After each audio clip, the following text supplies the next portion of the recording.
Hi, I'm Brian Fernandez, and welcome to Biztech's CEO Conversation Show.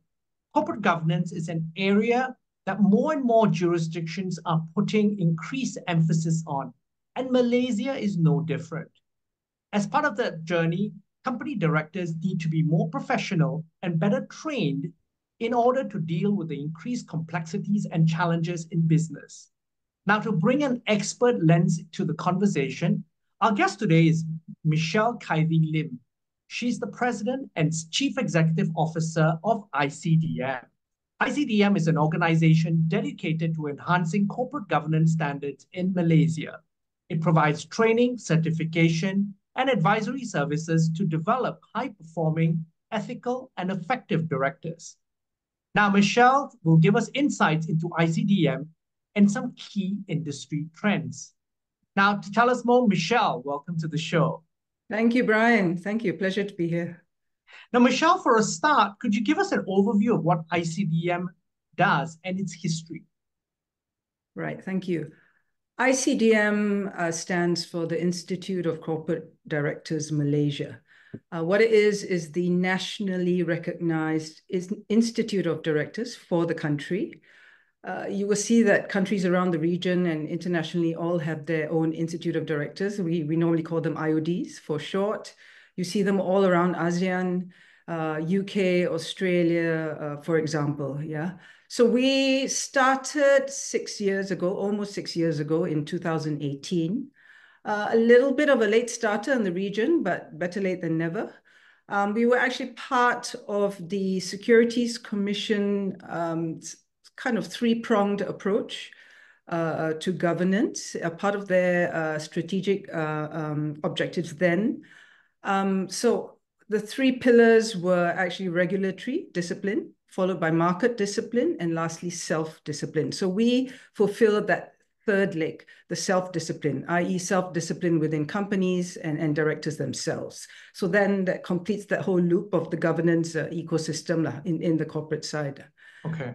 So we were set up, yes, in 2018 with the mandate really as an Institute of Directors to professionalize directorship at the end of the day.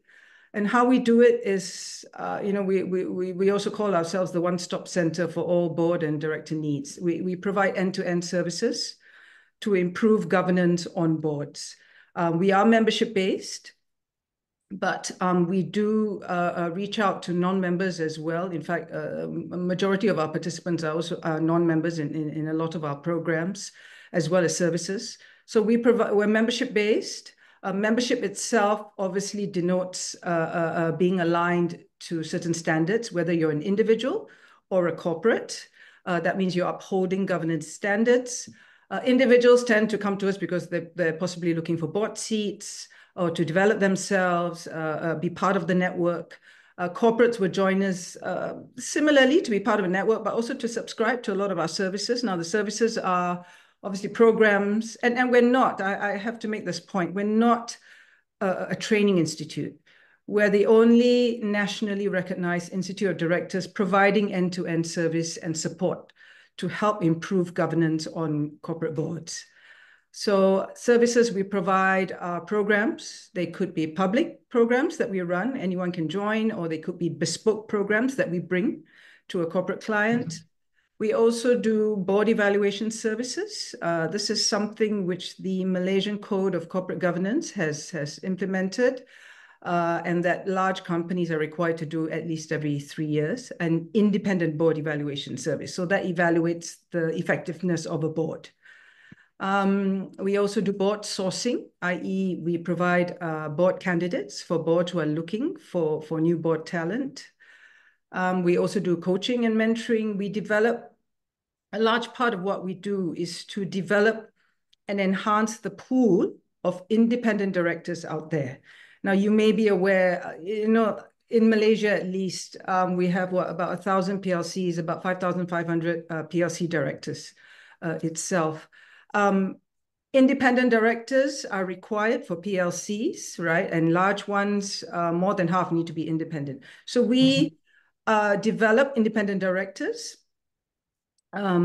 in a sense, we develop that pool, and then we increase competencies through our training programs, etc. So that pool, traditionally, the average age used to be towards 70 years, right? We're now seeing that average age in the pool go down, right? So that's a large part of what we do to encourage more diversity, more age diversity, independent skill sets, not just gender itself, yeah, culture as well. And when you bring down the average age, you also tend to tap onto other in-demand skill sets that boards are looking at, which are like digital skill sets, entrepreneurship, marketing, sustainability. These are skill sets that boards are now looking for, as opposed to the old style traditional legal, lawyer, accountant sort of skill set. So as part of the work that we're doing to refresh the pool out there, we're also bringing in the required skill sets that are needed by the market. And we've seen this as well because we do our own thought leadership, we do our own research. I will mention some of them that we've done in the past recently, and that helps us have a feel on what the issues are on the ground, the trends that are coming up, what's not working, what's working, and how we then curate our programs and services to then serve the market. Yeah, so really we're there to help directors in every which way from end to end.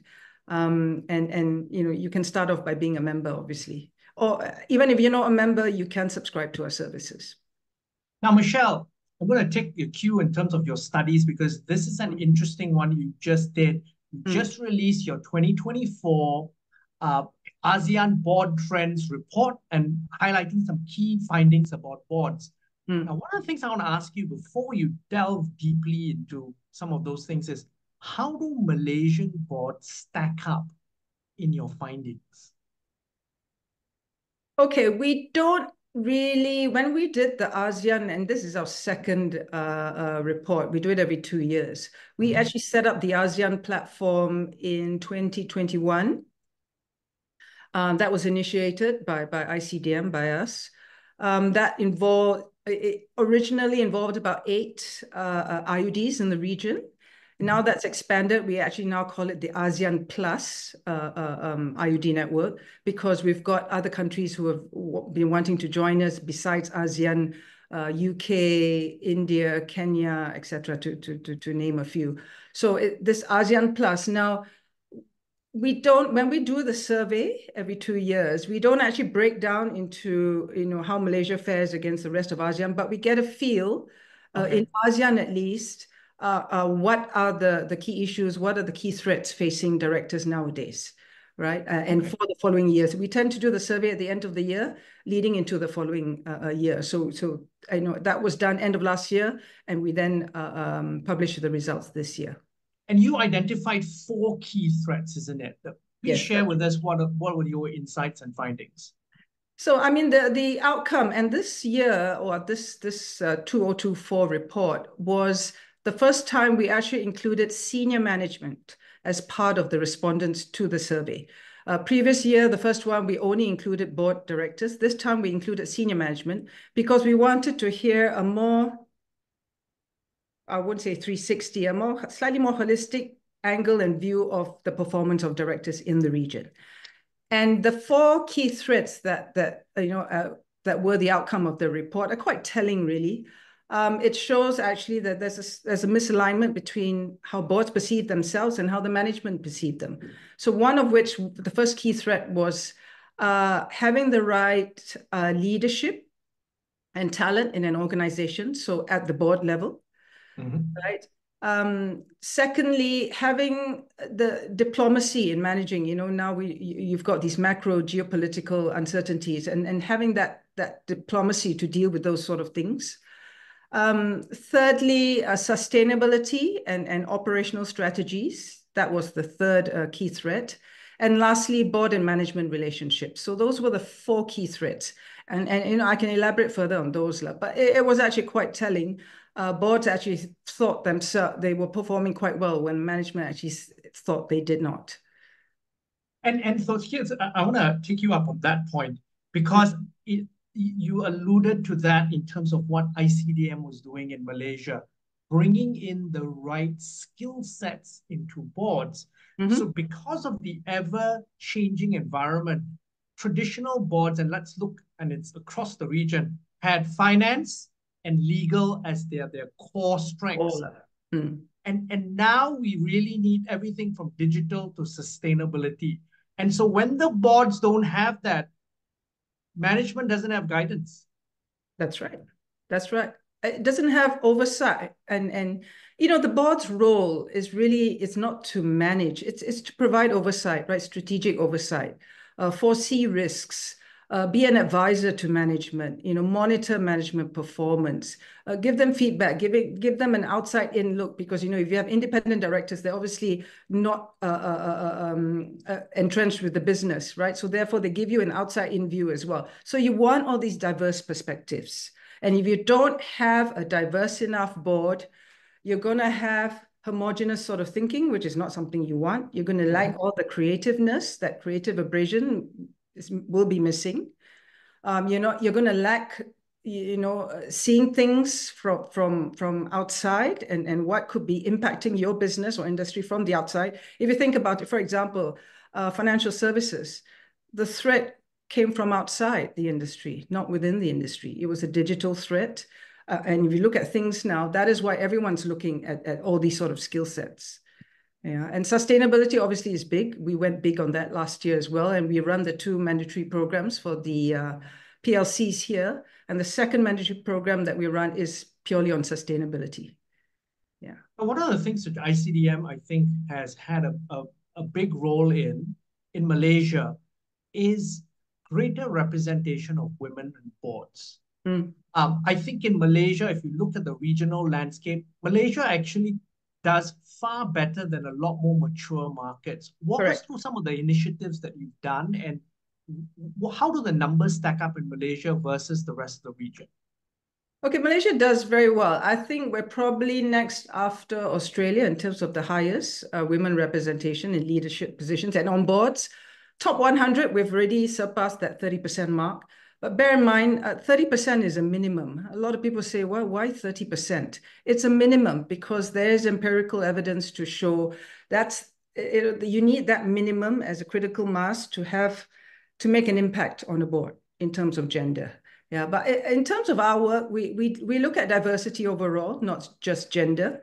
In fact, we did publish the first Malaysian board diversity study and index in 2020. And that highlighted, companies which had a good range of diversity and those who didn't. And what it actually also shows is there is a correlation between a more diverse board and better corporate performance in terms of ROE, in terms of revenue growth, in terms of PE earnings, in terms of total shareholder returns, all of that. There is a correlation, right? So we do talk about diversity overall, including gender.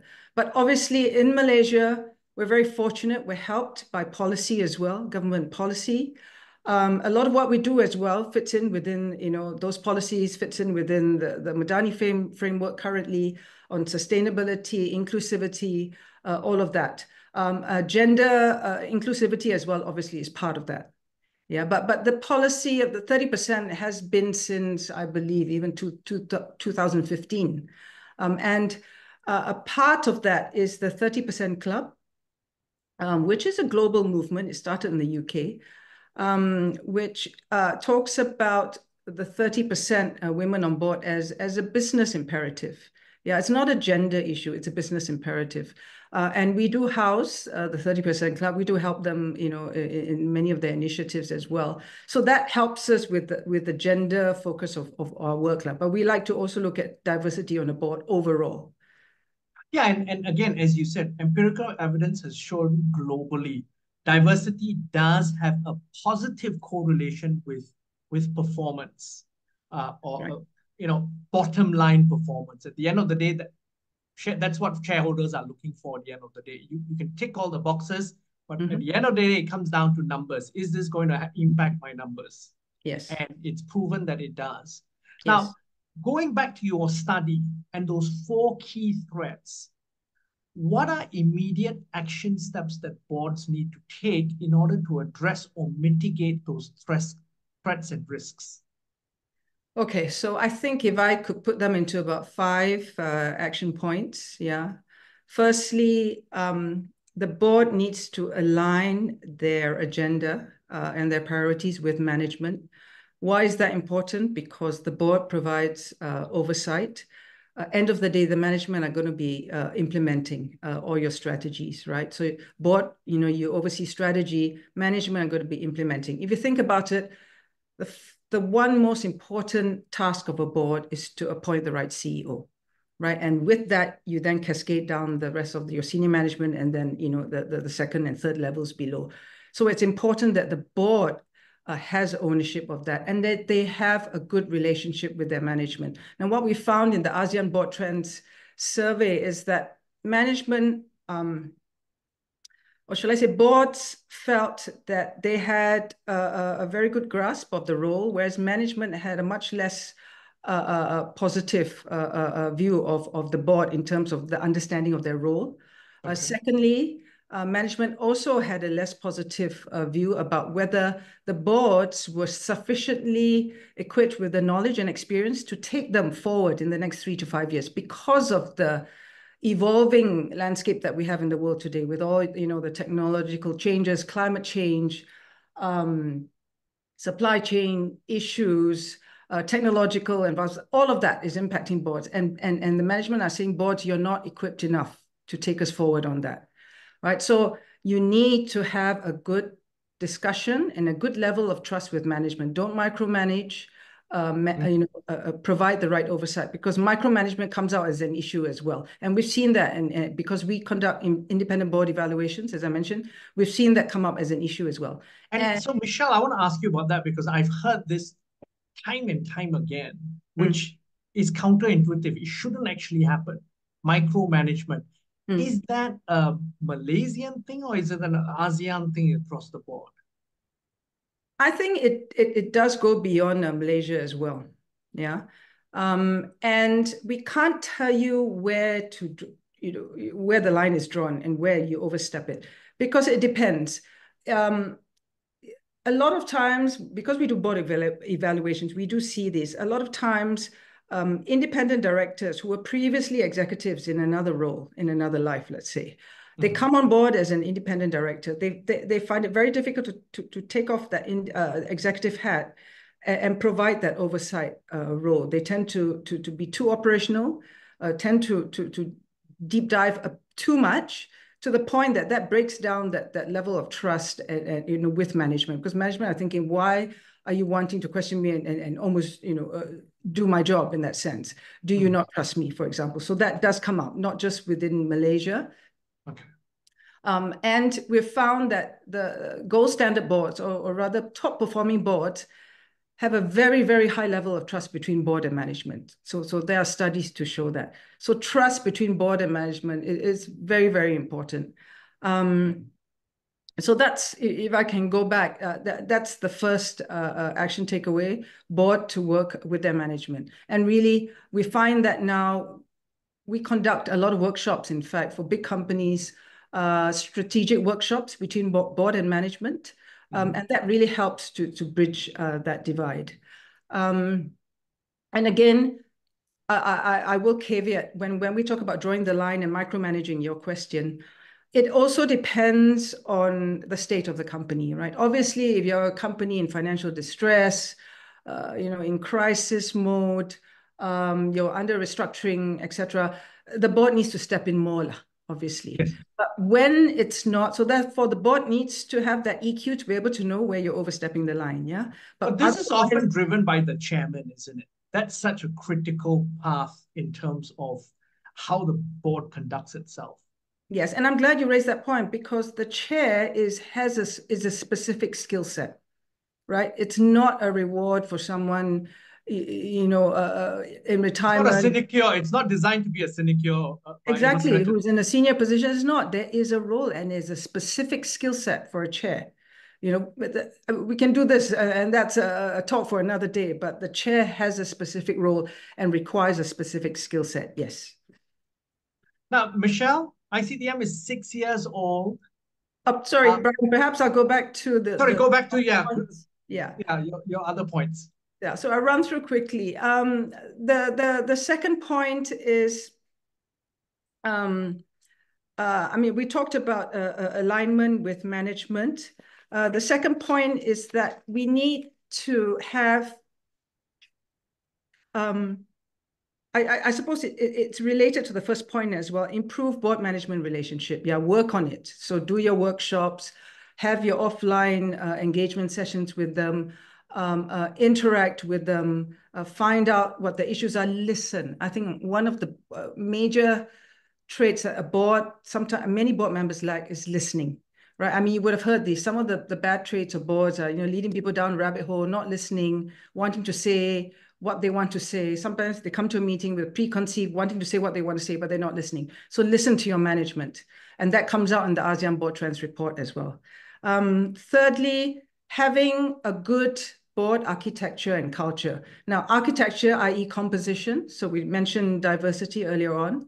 So start with the right board composition. And the right board composition really should be aligned with your strategy. And that strategy, midterm, long-term, can change over time. So therefore, your board composition, and normally we start with the board skills matrix, right? Tagged to your strategy.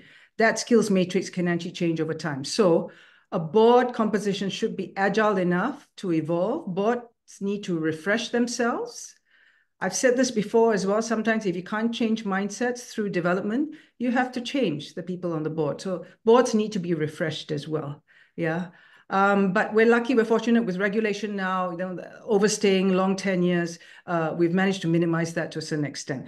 But so have a good board architecture so you get the composition right from the start. Setting the right culture as well, the tone from the top, right? Ethics, integrity, all of that.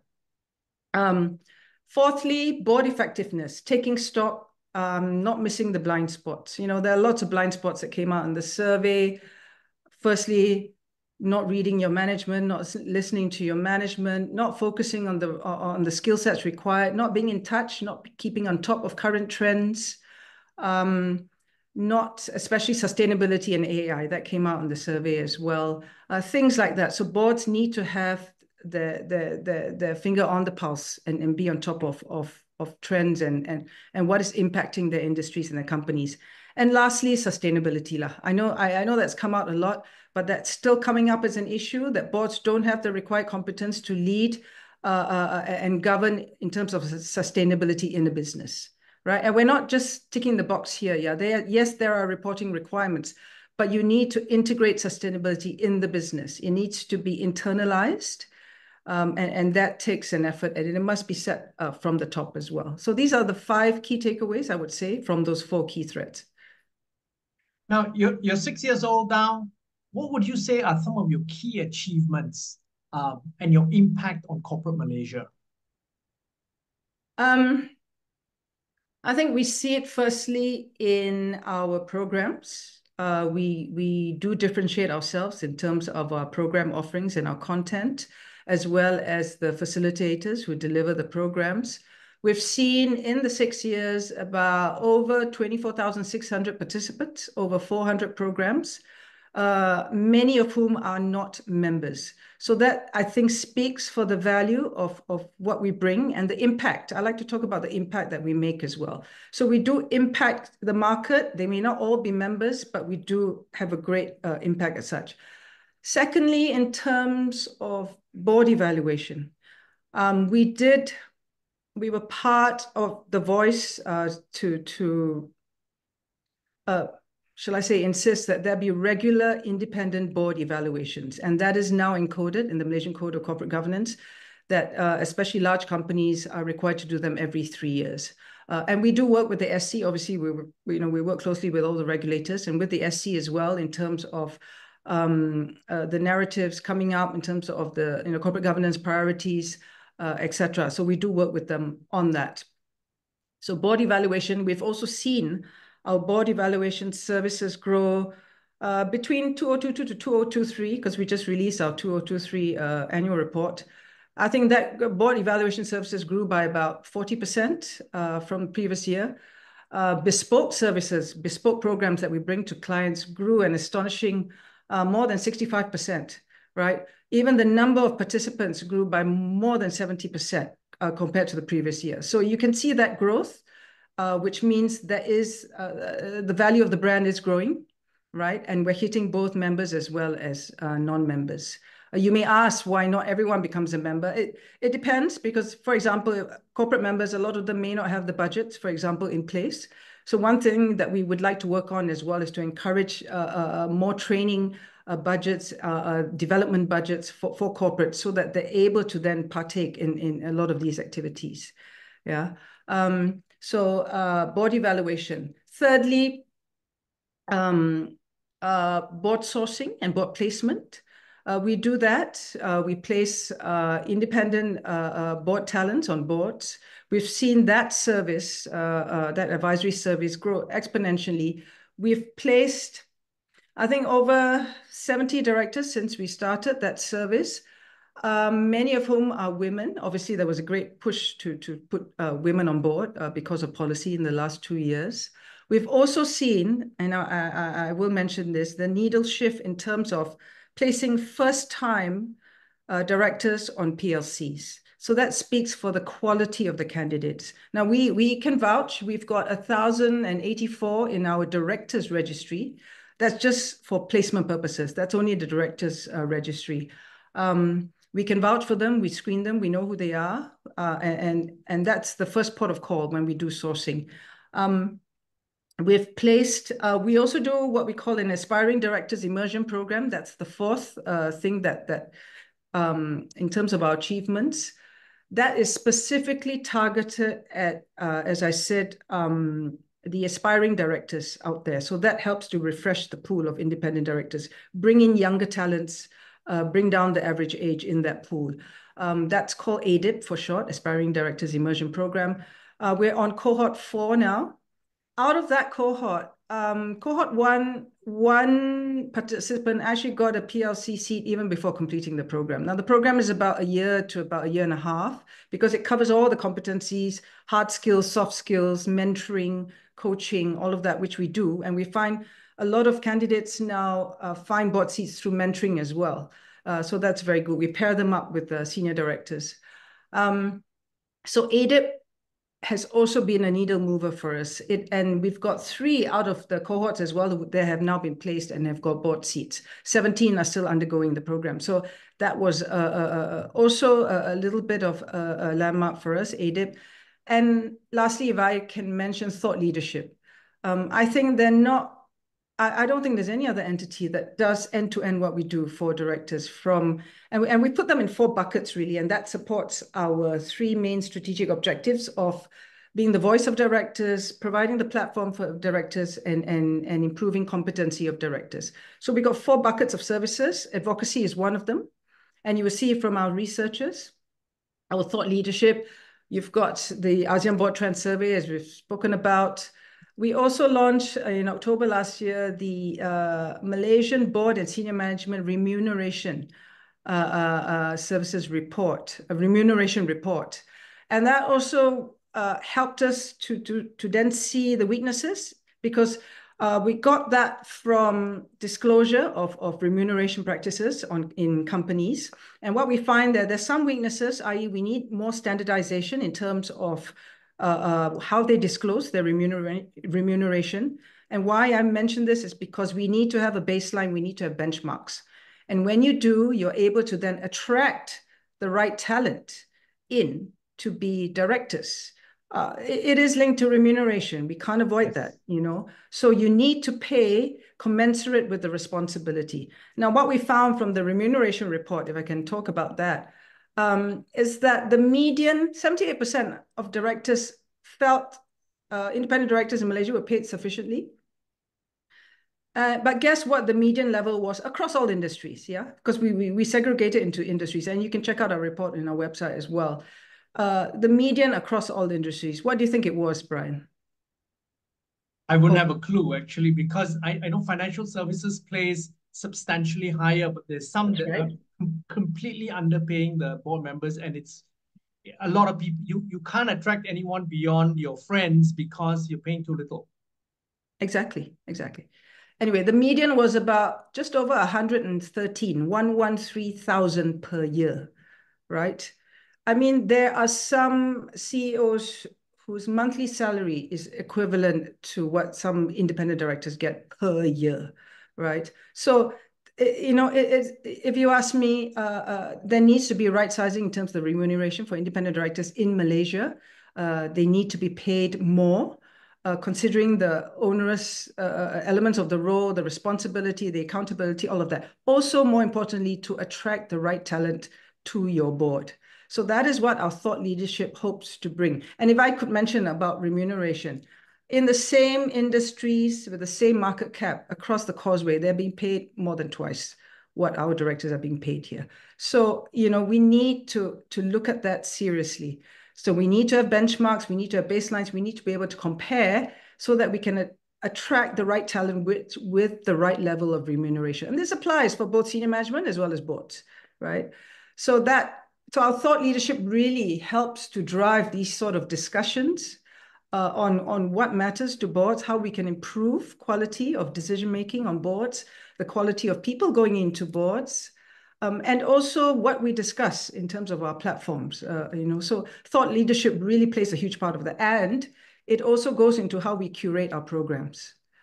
Yeah. So I would say those are our achievements so far. And there's still a lot more to do, but we've come a long way. We've come a long way. Michele, it's been a fascinating conversation. Thank you we could probably talk for the next hour, but we've run out of time. Thank you very much for being a great guest, and thanks for sharing what ICDM does. Pleasure, Brian. Thank you so much for having us here. I'm Brian Fernandez, and this has been Biztech's CEO Conversation Show. We've been speaking to Michele Kythe Lim, President and Chief Executive Officer of ICDM. This interview will be on our website, www.biztech.asia, as well as our syndication partners, TV stations, radio stations, and websites. Thanks a lot for tuning in.